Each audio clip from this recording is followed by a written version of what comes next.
Si mi ropa te hace caer, el problema es tuyo, no mío.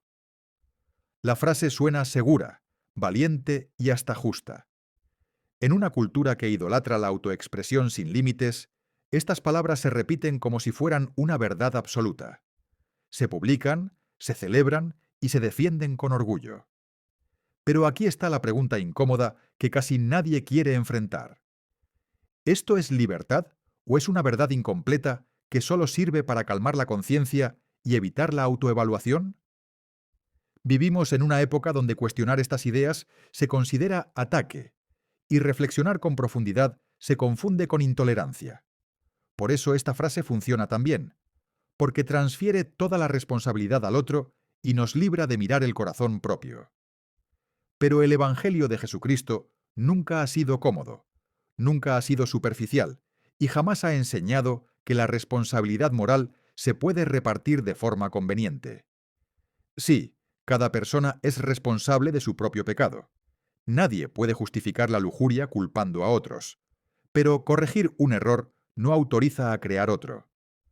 Porque cuando defendemos la responsabilidad personal, eliminando toda responsabilidad moral externa, no estamos predicando la verdad, estamos construyendo una excusa elegante. Dios no nos llamó a vivir sin influencia, nos llamó a ser luz. Y cuando una sociedad llama empoderamiento a provocar sin conciencia y libertad a no rendir cuentas, el resultado no es progreso espiritual, es confusión moral. El problema nunca fue solo la ropa. El verdadero problema es qué entendemos hoy por responsabilidad delante de Dios. El choque de una frase y la confusión moral. Vivimos en una época donde cuestionar ciertas ideas es visto como ataque, y reflexionar con profundidad se confunde con intolerancia. Por eso esta frase ha ganado terreno, porque ofrece una salida fácil. Coloca toda la responsabilidad en el otro y libera al corazón de examinarse a sí mismo. Sin embargo, el Evangelio de Jesucristo nunca ha sido cómodo, nunca ha sido superficial, y jamás ha enseñado que la responsabilidad moral se puede dividir de forma conveniente. La Biblia es clara. Cada persona es responsable de su propio pecado. Nadie puede justificar su lujuria, sus pensamientos impuros o sus acciones incorrectas culpando a otros. Jesús mismo enseñó que el pecado comienza en el corazón. Desde esa verdad, es correcto afirmar que ningún hombre tiene derecho a señalar a una mujer como culpable de su pecado. Eso no es doctrina, es excusa. Y el Evangelio no tolera excusas. Pero aquí surge el primer problema serio.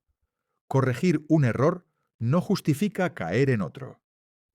En el intento de defender una verdad, la responsabilidad personal del hombre se ha construido una mentira paralela. Que la mujer no tiene ningún deber moral respecto a su influencia, su testimonio o sus decisiones externas. Esa idea no viene de Dios. Viene de una cultura que predica derechos sin deberes y libertad sin consecuencias. El Evangelio restaurado enseña equilibrio, no extremos. Enseña que somos agentes morales, responsables no solo de lo que hacemos, sino también de lo que elegimos promover, provocar o normalizar. Pretender que solo uno de los dos tiene responsabilidad no es empoderamiento, es manipulación del principio eterno de la rendición de cuentas. Dios no creó al ser humano como una isla moral. Nuestras decisiones afectan a otros, para bien o para mal. Por eso el Señor habla de ser luz, dar buen ejemplo, edificar y no ser piedra de tropiezo. Estos principios no son exclusivos para hombres o mujeres, son universales. Ignorarlos no nos hace modernos, nos hace negligentes espiritualmente.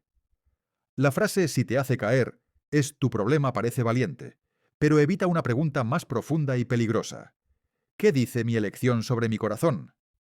Porque el Evangelio no comienza examinando la culpa ajena, sino confrontando la intención propia. En esta historia no vamos a atacar personas, ni a justificar abusos, ni a culpar injustamente. Vamos a hacer algo más incómodo y más cristiano.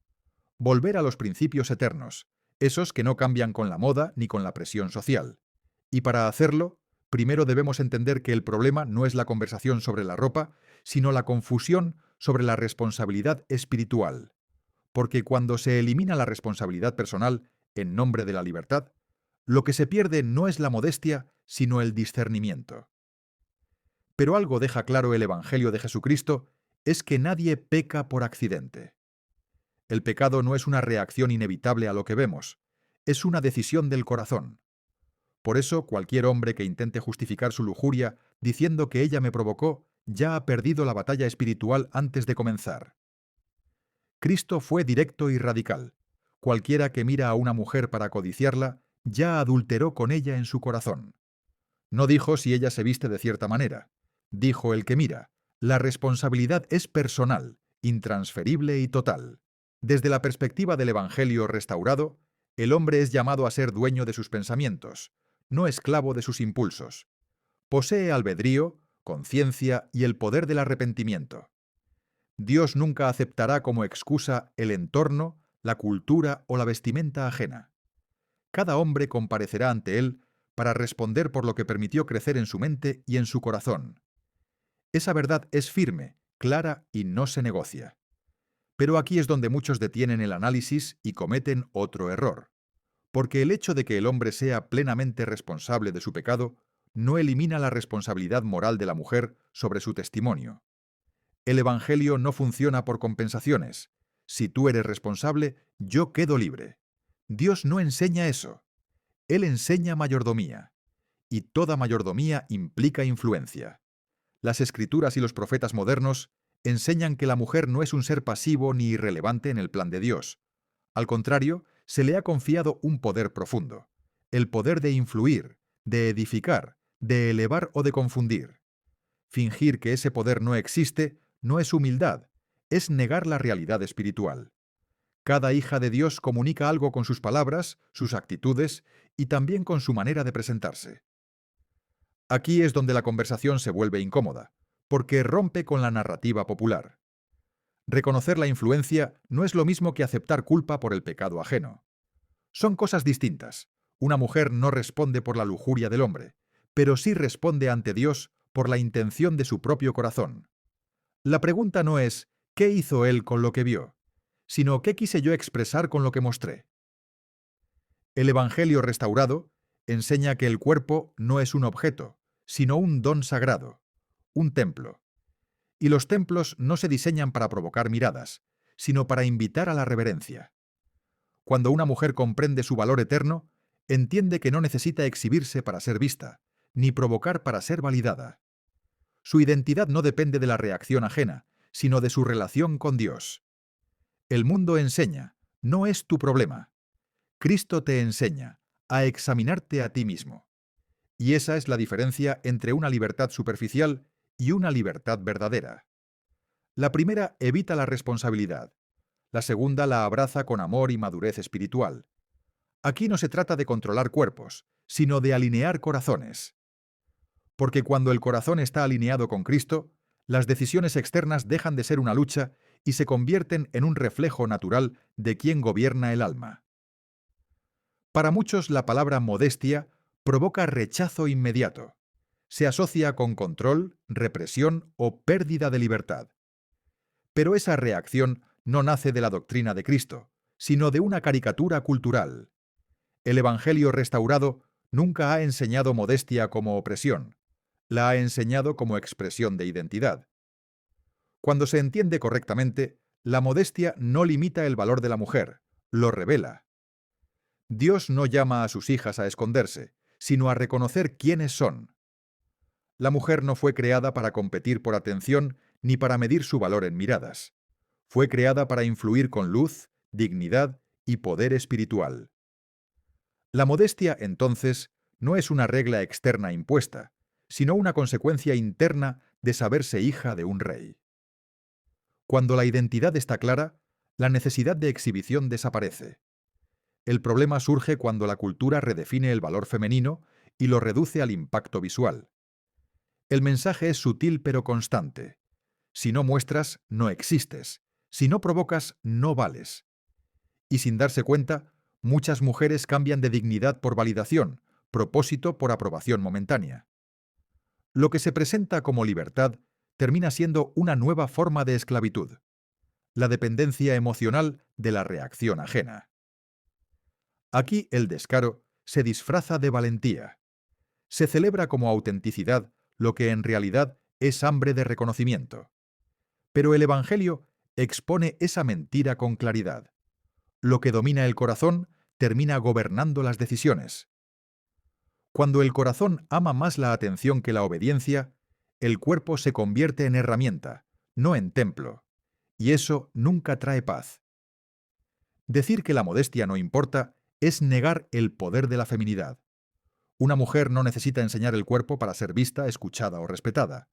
Cuando una mujer decide provocar, no actúa por ignorancia. Sabe que su cuerpo comunica. Sabe que genera reacción. Fingir inocencia no es ingenuidad, es autoengaño. Dios no juzga desde la apariencia externa, sino desde la intención profunda. Los profetas han enseñado que la verdadera fortaleza espiritual se manifiesta en el dominio propio. Y el dominio propio no es debilidad, es autoridad sobre uno mismo. La mujer que vive con modestia no vive con miedo, vive con propósito. No pregunta, ¿qué puedo mostrar?, sino ¿qué quiero reflejar? Esa pregunta redefine todo. En el Evangelio de Jesucristo, la libertad no consiste en hacer lo que se quiere, sino en querer lo correcto. Por eso, cuando la modestia se vive desde Cristo, deja de ser una carga y se convierte en protección. No protege a otros del pecado, eso es responsabilidad personal, pero protege el corazón de caer en la trampa de la validación vacía. Porque al final la batalla nunca fue contra la tela, ni contra la moda, ni contra el cuerpo. La verdadera batalla siempre ha sido por el corazón y por quien tiene el derecho de gobernarlo. Llegamos al punto donde ya no sirven las consignas modernas ni las frases cómodas. Porque tarde o temprano, todos compareceremos ante un juez que no se impresiona con discursos culturales ni con justificaciones bien ensayadas. Dios juzga con justicia perfecta, y su juicio no está inclinado ni a favor del hombre ni en contra de la mujer. Él juzga corazones. El Evangelio es claro y equilibrado. El hombre responderá por su pecado. La mujer responderá por su intención y su testimonio. Ambos responderán ante Dios. No hay atajos, no hay exenciones especiales, no hay ideologías que anulen la ley eterna de la rendición de cuentas. Durante toda esta reflexión, una verdad se ha mantenido firme. Nadie hace caer a nadie. El pecado nace cuando el corazón decide desobedecer. Pero también es cierto que Dios nos ha llamado a no ser piedra de tropiezo, a edificar y no a confundir, a elevar y no a provocar. Estos principios no se contradicen, se complementan. El mundo insiste en separarlos porque así evita la incomodidad de la responsabilidad compartida. La frase «si mi ropa te hace caer», el problema es tuyo suena fuerte, pero es incompleta. Es una declaración que protege el ego, no el alma. Evita la pregunta que realmente transforma. ¿Estoy honrando a Cristo con mis decisiones o estoy usando mi cuerpo para obtener validación? Porque al final no es el vestido, es el corazón que lo escoge. No es la tela, ni el corte, ni la moda. Es el amor desordenado por la exhibición, la necesidad de ser visto, el deseo de aprobación que compite con la obediencia. Cuando amar la atención pesa más que amar a Cristo, algo se ha desplazado en el corazón. Y Dios siempre apunta ahí, al centro, no a la superficie. El Evangelio restaurado no llama a vivir bajo culpa, sino bajo propósito. No llama a señalar, sino a examinarse. No llama a la mujer a disminuirse, sino a reconocer su poder eterno. Y no llama al hombre a culpar, sino a gobernarse con rectitud. Cuando cada uno asume su parte, la libertad deja de ser excusa y se convierte en santidad práctica. La verdadera libertad no es hacer lo que quiero, sino ser libre del deseo de llamar la atención para sentir valor. Es vivir sabiendo que mi identidad está segura en Cristo, no en la reacción de otros. Es entender que el cuerpo es un don sagrado, no una herramienta de negociación emocional. Así que el problema nunca fue que la ropa haga caer. El problema siempre fue amar más la exhibición que la obediencia. Y cuando el corazón elige obedecer, ya no necesita defenderse con frases ruidosas porque descansa en la paz silenciosa de estar alineado con Dios. Ahora te invito a algo importante. Si este mensaje te confrontó, te hizo reflexionar o te ayudó a ver el Evangelio con mayor claridad, no lo guardes solo para ti. Compártelo con alguien que lo necesites. Tal vez esta reflexión sea la respuesta a una lucha silenciosa en el corazón de otra persona. Y suscríbete al canal si deseas seguir profundizando en principios eternos, verdades que incomodan pero sanan, y mensajes que apuntan siempre a Cristo. Activa la campana para no perderte los próximos contenidos. Y deja un comentario. ¿Qué parte de este mensaje habló más fuerte a tu corazón? Porque este canal no busca likes, busca corazones alineados con Dios.